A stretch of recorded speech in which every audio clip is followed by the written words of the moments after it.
ELT. What discoveries will the world's largest telescope give us? ELT telescope को mainly इसलिए बनाया जा रहा है ताकि हम एक्स्ट्रा सोलर प्लैनेट्स की स्टडी कर सकें और उन प्लैनेट्स के एनवायरनमेंट के बारे में पता लगा सकें।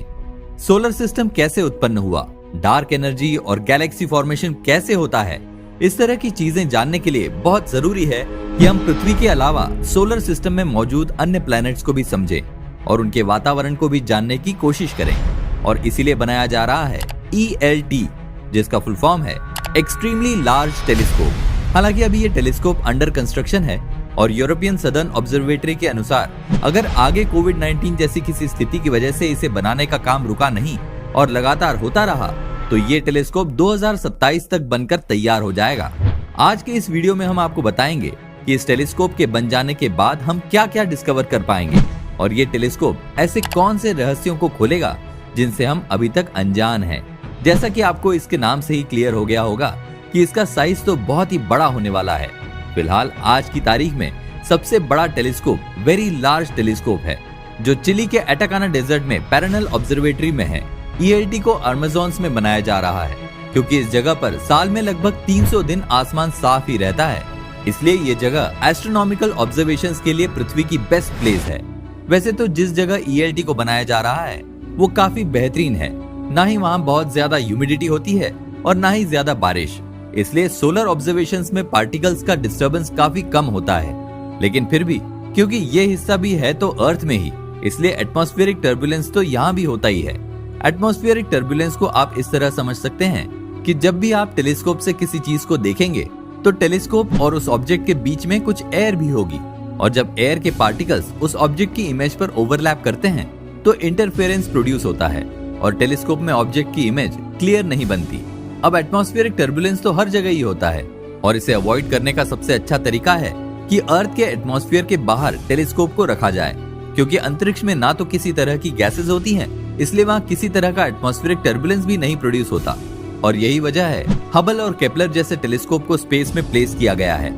लेकिन एटमॉस्फेरिक टर्बुलेंस को अवॉइड करने का एकमात्र तरीका टेलीस्कोप को स्पेस के बाहर रखना नहीं है, बल्कि इसका एक और तरीका है जो कि है एडेप्टिव ऑप्टिक्स। ELT में भी एटमॉस्फेरिक टर्बुलेंस को अवॉइड करने के लिए इसी तकनीक का यूज किया जा रहा है। हालांकि एडेप्टिव ऑप्टिक्स की ये तकनीक इतनी भी इफेक्टिव नहीं है और सिर्फ तभी काम करती है जब हमें जिस ऑब्जेक्ट को स्टडी करना हो उसके पास बहुत ब्राइट इंटेंसिटी का स्टार हो। लेकिन हर बार तो ऐसा नहीं हो सकता कि जिस ऑब्जेक्ट को हमें स्टडी करना है उसके पास स्टार हो ही। लेकिन इस प्रॉब्लम को भी आर्टिफिशियल स्टार क्रिएट करके टैकल किया जा सकता है। आर्टिफिशियल स्टार बनाने के लिए लेजर बीम को अर्थ एटमॉस्फेयर में एमिट किया जाता है, जिसकी वजह से सी लेवल से 90 किलोमीटर ऊपर तक के एटम्स एक्साइट हो जाते हैं और आर्टिफिशियल स्टार बन जाता है। और ये स्टार्स बिल्कुल नहीं होते बल्कि लाइट्स की सिर्फ चमकदार इंटेंसिटी होती है, जिसकी मदद से हम अर्थ का एटमॉस्फेरिक एबरेशन मेजर कर सकते हैं। सबसे बड़ा टेलीस्कोप बनाने में जो सबसे बड़ा चैलेंज साइंटिस्ट को फेस करना पड़ रहा है वो है बड़े साइज का मिरर बनाने का। ELT में लगने वाले मिरर का डायमीटर 39 मीटर का होना चाहिए। एक्चुअली ग्रेविटेशनल फोर्स की वजह से हेवी ऑब्जेक्ट्स डिफॉर्म होने लगते हैं और यही वजह है कि इतने बड़े साइज के मिरर के भी डिफॉर्म होने के चांसेस काफी ज्यादा हैं। ये डिफॉर्मेशंस नेकेड आईज से हमें दिखाई नहीं देते, लेकिन जब हम इन्हें काफी प्रिसाइजली मेजर करते हैं तो इस डिफॉर्मेशन को देखा जा सकता है। शायद आपको सुनकर शॉक लगे, लेकिन माउंट एवरेस्ट पर भी ग्रेविटेशनल फोर्स की वजह से डिफॉर्मेशन हुआ है और टेलीस्कोप तो होते ही हैं हाई प्रिसिशन डिवाइसेस, इसलिए उनमें इस तरह के डिफॉर्मेशन का मतलब है काफी ज्यादा एरर। लेकिन बड़े साइज के टेलीस्कोप के लिए उसका मिरर भी तो हैवी ही होना चाहिए ना। 3 मीटर से बड़े साइज का कोई भी मिरर हैवी होता है और अगर किसी टेलीस्कोप मिरर के डायमीटर का साइज 5 मीटर या उससे ज्यादा का है तो वो डिफॉर्म हो जाता है, भले ही वो सॉलिड ही क्यों ना हो। और इसकी वजह है जैसे जैसे हम मिरर का साइज बढ़ाते हैं उसका वेट भी बढ़ता चला जाता है और इस वजह से इन मिरर्स को शेप में रखने और सपोर्ट करने के लिए ऑब्जेक्ट्स बनाने पड़ते हैं। हालांकि इसके बाद भी कोई गारंटी नहीं है कि इमेज की क्वालिटी पर कोई खास फर्क पड़ेगा या नहीं। इस प्रॉब्लम को सॉल्व करने के लिए ESO के इंजीनियर एक्टिव ऑप्टिक्स नाम के सिस्टम की खोज की। ISS3 टेक्नोलॉजी की मदद से हेवी मिरर्स की थिकनेस को भी कम किया जा सकता है। इसके अलावा 19th सेंचुरी में कोई ऐसी तकनीक नहीं थी जिससे मिरर्स के डिफॉर्मेशन को ठीक किया जा सके, लेकिन 21st सेंचुरी में कंप्यूटर और टेक्नोलॉजी की मदद से इस डिफॉर्मेशन को ठीक किया जा सकता है। पहली बार एक्टिव ऑप्टिक्स सिस्टम NTT यानी न्यू टेक्नोलॉजी टेलीस्कोप में यूज किया गया था। ये इस टेक्नोलॉजी का ही कमाल था कि NTT का 3.8 मीटर डायमीटर वाला मिरर सिर्फ 24 सेंटीमीटर थिकनेस का ही था और इसका वजन मात्र 6 टन था। सुनने में आपको 6 टन काफी ज्यादा लग रहा होगा, बट अगर आप पहले के डायमीटर वाले टेलीस्कोप के वेट से इसका कंपैरिजन करेंगे तो आपको पता चलेगा कि ये टेक्निक कितनी इफेक्टिव थी, क्योंकि इसकी वजह से लगभग वजन 10 टन से सीधा 6 टन हो पाया था। क्योंकि अब इसमें एक्टिव ऑप्टिक्स के यूज होने की वजह से किसी तरह के कोई काउंटर पार्ट्स यूज नहीं होते थे। इसके अलावा अब आज के टाइम में हमारे पास ऐसे कंप्यूटर्स हैं जिसमें इमेज एनालाइजर हैं जो मिरर में हुए छोटे से छोटे डेविएशन को डिटेक्ट कर लेते हैं। यानी अगर मिरर का शेप उसके आइडियल शेप से हल्का सा भी चेंज हुआ तो अब हम पता लगा सकते हैं। ELT में भी एक्टिव ऑप्टिक्स टेक्नोलॉजी का यूज किया जाएगा। हालांकि इसके बावजूद भी 39 मीटर के डायमीटर वाला मिरर बनाना प्रैक्टिकली इम्पॉसिबल ही होगा, क्योंकि एक छोटे से भी मूवमेंट से पूरा का पूरा मिरर टूट सकता है। और इसलिए साइंटिस्ट ने इसका सोल्यूशन निकाला है कि वो कई छोटे छोटे मिरर्स को कुछ इस तरह जोड़ेंगे कि सभी टुकड़ों के जुड़ने के बाद पूरे मिरर से वैसे ही इमेज बने जैसे कि एक सिंगल मिरर से बनती।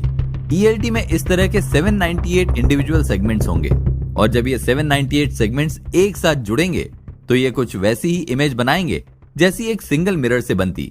इन सभी सेगमेंट्स को पिस्टन मैकेनिज्म और टिल्ट करेक्टर का इस्तेमाल करते हुए इंडिविजुअली भी मूव किया जा सकेगा और इस तरह ये छोटे मिरर का समूह एक जाइगेंटिक मिरर की तरह काम करेगा।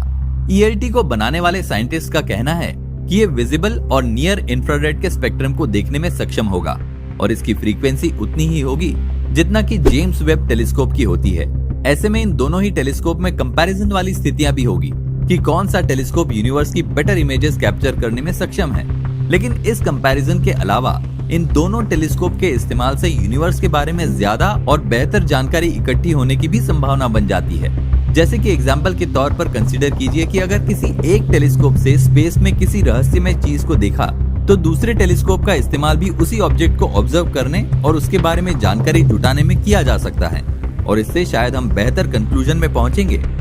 ELT में 6 अलग अलग मिरर्स होंगे और ये सभी अलग अलग फंक्शंस परफॉर्म करेंगे। हालांकि ESO के साइंटिस्ट का ये दावा भी है कि ये सभी मिरर्स किसी ऑब्जेक्ट के बारे में ज्यादा इंफॉर्मेशन जुटाने के लिए एक साथ भी काम कर पाएंगे और इसकी वजह से इस टेलीस्कोप की रेंज पहले के किसी भी टेलीस्कोप की तुलना में बहुत ज्यादा होगी। साइंटिस्ट का कहना है कि ELT की मदद से हम अर्ली यूनिवर्स को ऑब्जर्व कर पाएंगे। इसके अलावा हम अंतरिक्ष की कई गैलेक्सीज को भी देख पाएंगे।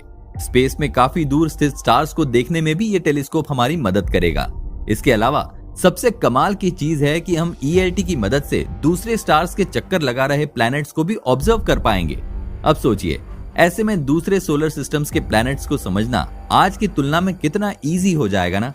ELT को कैसे बनाया जाएगा और ये क्या कर सकता है, ये तो आपने जान लिया।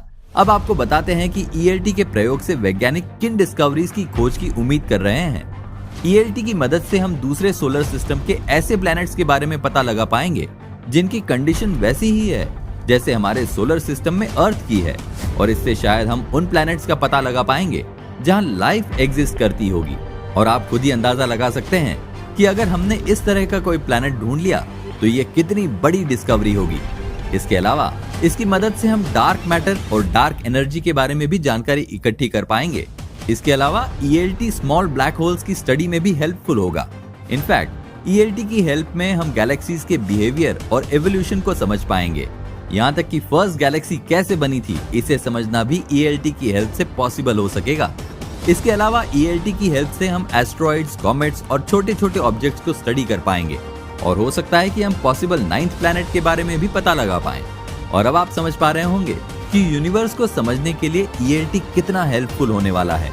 लेकिन हमें एक बात ये भी याद रखनी होगी कि ELT की हेल्प से हम सिर्फ आसमान के दक्षिणी भाग और नॉर्थ के कुछ हिस्से को ही देख पाएंगे।